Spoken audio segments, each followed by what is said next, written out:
The first thing I noticed was the cashier's hand on my wrist. Not rough or rude. Just firm enough to stop me as I reached for the small sheet cake I had saved for. He leaned over the scratched counter and lowered his voice until it was almost a breath. "Are you Margaret Lawson? Are you Ethan's mother?" I nodded, because my voice had slipped somewhere behind my ribs. He gave me a quiet warning about my daughter-in-law's family, about how they spent freely while calling my son for help every month. His eyes held the kind of worry you only see on people who have watched something wrong for too long. Then he let go and kept scanning as if nothing at all had happened. I pushed through the side door into cold Ohio wind and tried to breathe. The parking lot hummed with afternoon noise. Carts rattling, engines idling, a child crying after a balloon slipped into the sky. I should have gone straight to my son's car where he was waiting, but curiosity pressed on my chest like a weight. I circled the loading dock and slipped behind 2 green dumpsters that smelled like old oranges and bleach. From there, I could watch the front without being seen and decide whether the warning was kindness or gossip. 2 minutes later, I saw Martin Hale, my daughter-in-law Clara's father, push through the automatic doors with 3 glossy black bags that glinted like wet stone. Gold letters on the sides caught the light. They were not grocery bags. They were designer. He moved easily, not like a man buried under overdue notices, and clicked a key fob until a new pale SUV chirped and flashed. He stacked the bags in the trunk with the care people use for glass, then took a phone call with the relaxed smile of someone who believes everything will work out in his favor. I am 68, a retired nurse from a small clinic in Columbus, and I have counted pennies all my life to make sure my boy had what he needed. Ethan married Clara 3 years ago. I told myself she was simply reserved, the way some people are when they step into a new family. Her father was always polite. Her mother always asked about my health. Yet requests kept arriving at my son's door. There were stories about rent, medicine, and car repairs. Small fires that needed cash fast. Ethan hates to see anyone struggle. So do I. Now, the cashier's whisper circled my head and refused to unclench. Maybe it was nothing. Maybe it was jealousy. Or maybe I had trained myself for decades to ignore alarms because peace felt safer than questions. I stayed there until my legs cramped, watching and listening, promising I would not accuse anyone until I saw enough truth, like a pulse under a blanket, was beating somewhere close. All I had to do was find it. On the ride over, Ethan asked if the cake had been heavy to carry. I forced a smile and said it was fine. But my mind kept circling back to the cashier's whisper and the sight of Martin's gleaming SUV. My son drove us toward Clara's neighborhood, humming faintly, unaware that his wife's family had just been painted in a very different light. I kept glancing at him, wondering how many hours of overtime he had worked this month to cover another one of their emergencies. As the houses slipped past the window, I thought of all the little moments I had brushed aside. There was the afternoon. Clara called me in tears, saying her father's medication cost too much. I had pulled $60 from my grocery envelope and dropped it in their mailbox that night. The next morning, while waiting for the bus, I saw Martin drive past in a crisp suit and polished shoes that looked nothing like the image of a man weighed down by illness. I had told myself maybe it was borrowed or a gift. I did not want to think badly of family. Another time, Clara stopped by my apartment and casually mentioned a dinner she and Ethan had attended at a steakhouse in downtown Columbus, the kind where one plate costs more than my entire week of groceries. When I asked if it was for a birthday or a work event, she shrugged and said friends had invited them and insisted on paying. Later, scrolling through photos on my phone, I stumbled on her social media post from the same evening. She had written, "Treating Dad the way he deserves," with a photo of Martin holding up a glass of wine. My heart had pinched at the sight, but I told myself it must have been an old picture. Now, crouched behind dumpsters, replaying the cashier's words, those small contradictions stacked up like bricks in a wall. How many times had I ignored the details because I wanted harmony for my son's marriage? The new curtains in their living room, the watch on Martin's wrist, The string of pearl earrings Clara claimed were fake. Each memory returned with sharp edges. I could no longer smooth away. Martin finished his call, slipped the phone into his jacket, and walked back toward the store as if nothing unusual had happened. But the sight of those glossy bags disappearing into the trunk of that SUV was burned into me. The cashier had been right about at least one thing. Something about this family story did not add up. And if I wanted to protect Ethan, I would have to keep watching, no matter how much it hurt to discover the truth. The following Saturday, I told Ethan I wanted to visit the farmer's market on High Street. He offered to drive me, but I insisted I would take the bus. What I really wanted was space to follow my own plan. The image of Martin slipping into that shiny SUV had rooted itself deep in my mind. I needed more than one glimpse, more than one whispered warning. I needed to see for myself the rhythm of his life when he thought no one was watching. From the market, I walked 3 blocks to a small cafe with wide windows and a clear view of the road. I ordered black coffee and waited. At noon, sharp, Martin's SUV rolled past. He did not turn toward the hardware store he claimed to be working at part-time. Instead, he pulled into the lot of the Dublin Country Club, a place so exclusive I had only ever seen it in magazine articles at the dentist's office. The guard at the gate waved him through without hesitation. My chest tightened. People drowning in debt do not stroll into country clubs in tailored jackets. I lingered until he drove away 2 hours later, looking satisfied, his posture straight, his face glowing the way people look after closing a deal. He had no grocery bags this time, just a leather briefcase. When he passed me on the street corner, I ducked behind a bus shelter, heart pounding. He was humming, as if the world itself had no weight for him at all. That evening, as I walked home, the October air sharp in my lungs, I overheard 2 women outside a boutique on 3rd Avenue. One, a gray-haired woman in a bright red scarf, said, "Did you see Clara last week at the mall? That emerald dress she wore must have cost at least $200. The other adjusted her glasses and replied, "And she bought those French beauty creams too. My granddaughter works there and says Clara is one of their best customers." I slowed my pace, ears straining. These were not women gossiping idly. Their voices carried the irritation of neighbors who had seen too much. I hurried the last few blocks to my apartment, my pulse fast. The picture was getting clearer. Clara's family begged Ethan for rent money, claimed unpaid bills and overdue medicine, but still they glided through boutiques, salons, and country clubs like royalty in disguise. My son's overtime hours, his exhaustion, the gray shadows under his eyes, he was paying for their theater. I pressed my hand against the cool metal railing outside my building and made a silent vow. I would no longer silence my instincts. Whatever truth was hiding in plain sight, I was going to pull it into the light, no matter how much it hurt. Would you like me to move straight into part 4, the family visit, 480 words, where Margaret finally steps into Clara's parents' home and sees the contradictions up close? The invitation came 2 weeks later. Clara called Ethan on a Thursday evening, her voice sugary over speakerphone. She said her parents wanted us over for Sunday lunch. Nothing fancy, just a family meal. Ethan lit up like a boy asked to his first dance.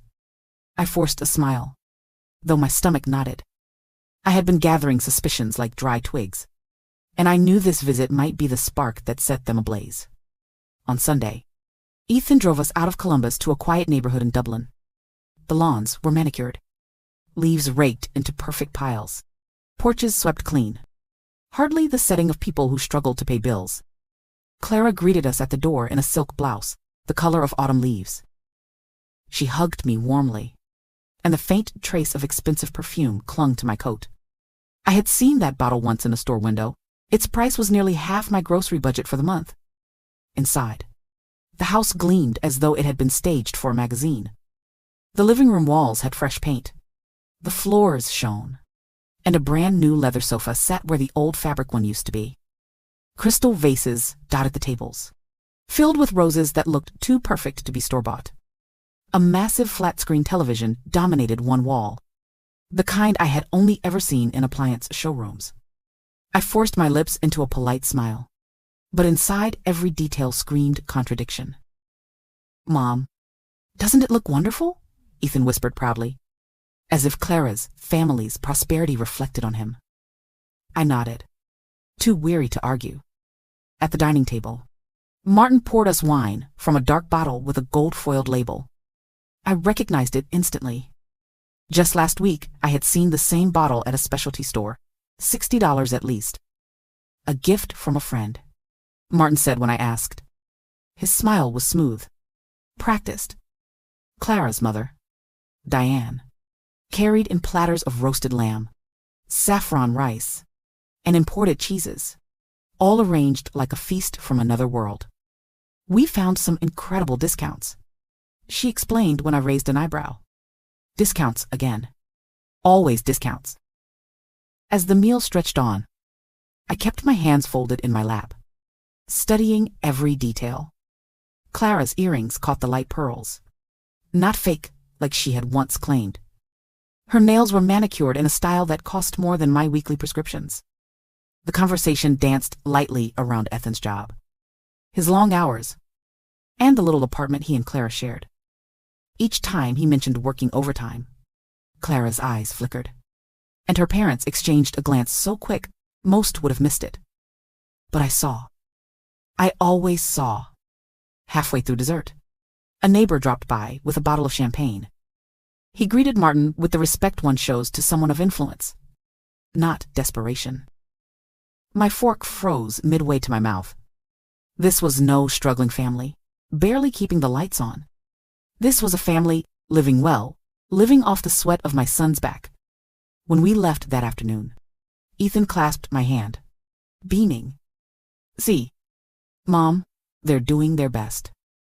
Aren't they wonderful?" I squeezed his fingers and forced a smile. But my chest ached. He could not see the truth yet. But I could. And I knew the day was coming when his illusions would shatter.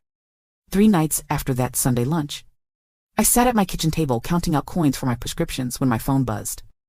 The number was unfamiliar. I hesitated, then opened the message.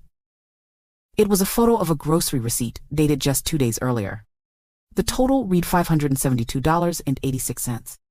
The list included imported seafood, French cheeses, and 2 bottles of champagne at $90 each. At the bottom, the name printed clearly, Martin Hale. Beneath the image, the sender had typed, "Mrs. Tend. Lawson, I thought you should see this." My throat went dry. I recognized the number it belonged to, the cashier who had warned me. I stared at the glowing screen, my heart thudding. This was no rumor. This was proof, black and white, undeniable. The same Martin who had smiled at me over roasted lamb and stories of hardship was buying champagne like water. The next day, another message came. A receipt for nearly $600. Dated the same week, Clara had called Ethan, sobbing about overdue rent. My stomach clenched. Each line item felt like a betrayal. Caviar, truffles, imported wine. I pressed the phone against my chest and closed my eyes. My son had worked double shifts that week. He had skipped dinners with friends, had come home with circles under his eyes, while Clara's family filled their cabinets with luxury, as if fate wanted to seal the truth. That evening, my landline rang. The voice on the other end was a woman I barely knew, Mrs. Delaney, who lived down the block from Clara's parents. She said she had gotten my number from a mutual acquaintance. Her voice shook with anger. "Mrs. Lawson, you deserve to know. Last weekend, they threw a birthday party for Martin. Catered. Hundreds of guests. They had professional chefs, imported wines, even an ice sculpture. People were whispering it must have cost thousands. Yet your son told my daughter they were struggling with hospital bills." I listened, hardly able to breathe. Each word landed like a hammer on glass. The illusion I had tried to keep for Ethan shattered piece by piece. They weren't merely stretching the truth. They had built an entire theater of lies, scripted down to the last excuse. That night, Ethan stopped by after work.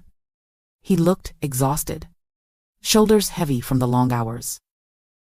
He told me Clara had mentioned another emergency, this time car repairs for her father. He sighed, saying he might need to dip into his savings. I reached across the table and held his hand. I wanted to blurt it all out, to show him the receipts glowing on my phone. But I stopped. His eyes were kind but tired, not ready for war. I knew then what had to happen. I needed more. Enough that even Ethan, blinded by love and loyalty, could not deny it. Proof so heavy that lies would collapse beneath its weight. The following Wednesday, Ethan arrived at my apartment after work.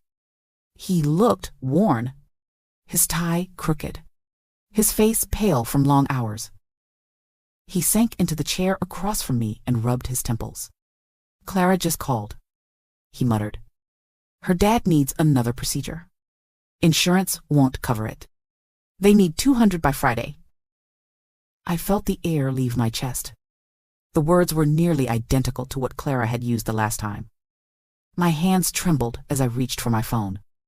Ethan, I said softly, I need to show you something. He looked up, puzzled. I opened the photos the cashier had sent me. One by one, I placed the screen before him. The receipts glowed in the dim light of my kitchen. 400, 600, champagne, caviar, designer groceries. Each dated the same days his wife had claimed her family was desperate. At first he frowned. Mom, these could be anyone's. Look closer, I whispered. His eyes slid to the name printed at the bottom. Martin Hale. His jaw tightened. He scrolled through the next. Then the next. His voice cracked. Where did you get these? I told him about the cashier, about overhearing neighbors at the boutique, about the party misses. Delaney described. Every word was slow, careful, like stepping across thin ice. Ethan's shoulders stiffened. You mean to say Clara's family? What lied? For 2 years? His voice was a blend of disbelief and anger. I didn't answer. I just let the evidence speak. He stood, pacing the small room, running both hands through his hair. No. There has to be another explanation. Maybe Dad had a good month. Maybe they borrowed. Maybe his voice trailed off, unconvincing even to himself. I wanted to reach for him, but I knew he needed space to let the realization bloom. Son, I said gently, I know you love Clara, but love should not demand blindness. Look at the dates. Look at the amounts. While you worked overtime, they feasted. His chest rose and fell rapidly. Finally, he stopped pacing, his eyes wet. I need to know for sure. I can't keep living in this fog. That night, after he left my apartment, Ethan went home and did something he had never done before. He searched through Clara's things. In the back of their closet, he found glossy shopping bags from boutiques in downtown Columbus. Inside were clothes, still with price tags, jewelry tucked into velvet boxes. And then the ledger spiral bound, filled with Clara's neat handwriting. Page after page recorded every fabricated emergency: rent, medicine, car repairs. Next to each line was the amount Ethan had sent. At the bottom of the last page was a new entry in bold. Mom, dental surgery, next month, $1. 800. A note followed in the margin. If he resists, remind him how much he owes us. When Ethan called me later that night, his voice was hollow. Mom, he whispered, it's worse than we thought. They kept records, like it was a business. The next evening, Ethan asked Clara to sit with him in the living room. His voice was calm, but his hands trembled. He laid the ledger on the coffee table, the receipts I had given him stacked neatly beside it. Clara's eyes flickered the moment she saw them. For a heartbeat, she froze, then forced a laugh. Where did you find that old notebook? Those are just household notes. Ethan opened to a page labeled Car Repairs $650. This date, he said quietly. You told me your father's transmission broke. You cried on the phone until I wired the money. On this same day, you spent nearly $700 on clothes. And here, hospital bills $300 the very day Dad bought champagne. His voice shook, but his gaze never left hers. Clara's mask cracked. She leaned forward, her tone sharp. You had no right to go through my things. And you had no right to turn my life into an ATM. Ethan snapped. The words hung heavy in the room. Martin arrived minutes later, called in by Clara's urgent text. He walked in wearing a pressed shirt and that same confident smile. But when he saw the ledger, the receipts, and Ethan's pale face, his expression faltered. Son, whatever this looks like, I can explain. Then explain, Ethan demanded. Explain why every emergency lined up perfectly with shopping trips and parties. Explain why I have given over $15,000 in 2 years while your house keeps getting shinier. For a long moment, Martin said nothing. Then, with a sigh, he lowered himself into a chair. His tone changed, colder now, almost businesslike. Because you made it easy. You wanted to be the hero. And we needed help.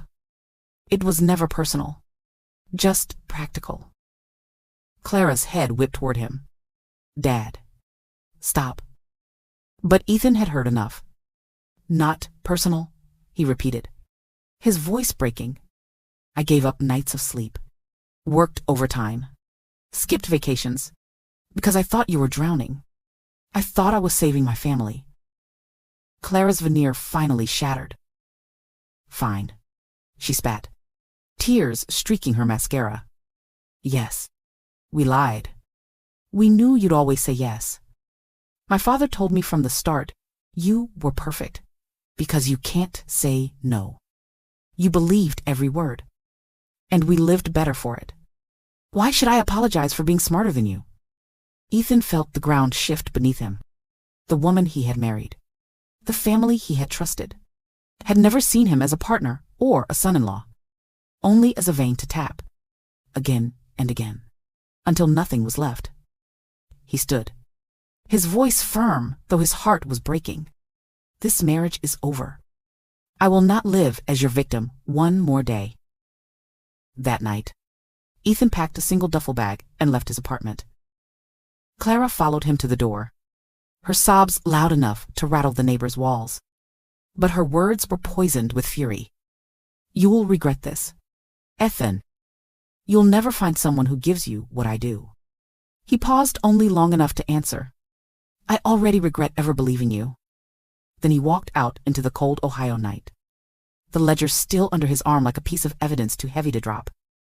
The days that followed blurred into court filings, consultations with lawyers, and long silences where Ethan tried to piece together the ruins of his trust. Clara fought back at first, insisting the receipts were forged, the ledger misunderstood. But Martin's careless admission and the photographs I held made her defense crumble. By the time the divorce proceedings began, their tactics had shifted from denial to desperation. They begged, they bargained, they promised to return every cent. Ethan never looked back. When the lawyers tallied everything, the total siphoned from him reached just over $20,000.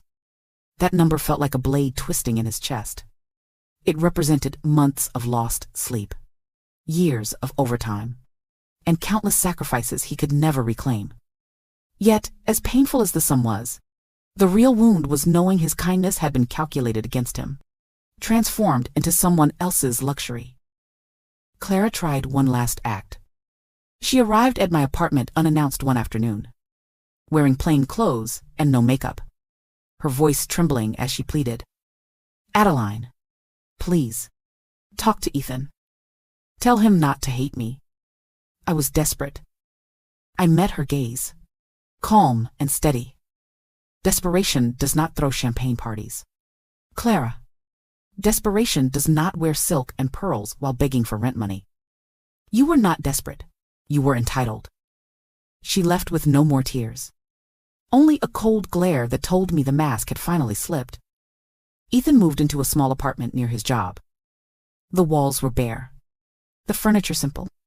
But there was a strange relief in the emptiness. No more lies waiting at the door. No more crises manufactured out of thin air. He came to me often for dinner, and though his eyes carried shadows, I could see light returning. Months later, the divorce was finalized. Clara vanished from Columbus with her parents. Their departure hushed and hurried. Neighbors whispered about debt collectors and unpaid vendors, but I no longer cared. What mattered was that Ethan was free. One evening, as we shared stew at my kitchen table, he took my hand and said, "Mom, I should feel broken, but I feel lighter. They stole my money, but you saved my life." His words filled me with both sorrow and pride. He had been burned, but he was stronger for surviving. The story did not end with the loss. It ended with the beginning, my son stepping forward, scarred but unshackled, ready to rebuild a life no one could counterfeit again. When I look back on everything, I realized the greatest pain was not the money lost, but the trust betrayed. My son believed he was helping family, but in truth, he was being used. And I, as his mother, had to find the courage to show him what he could not yet see. It taught me that generosity without wisdom becomes a doorway for manipulation. Love should never demand blindness, and true family never hides behind lies. By speaking up, I may have broken his heart, but I also saved him from years more of deception. Now he walks with clearer eyes, and I feel proud knowing we faced the truth together. What about you? What lesson do you take from this story? And which city are you watching from right now? Share your thoughts. I read every single one.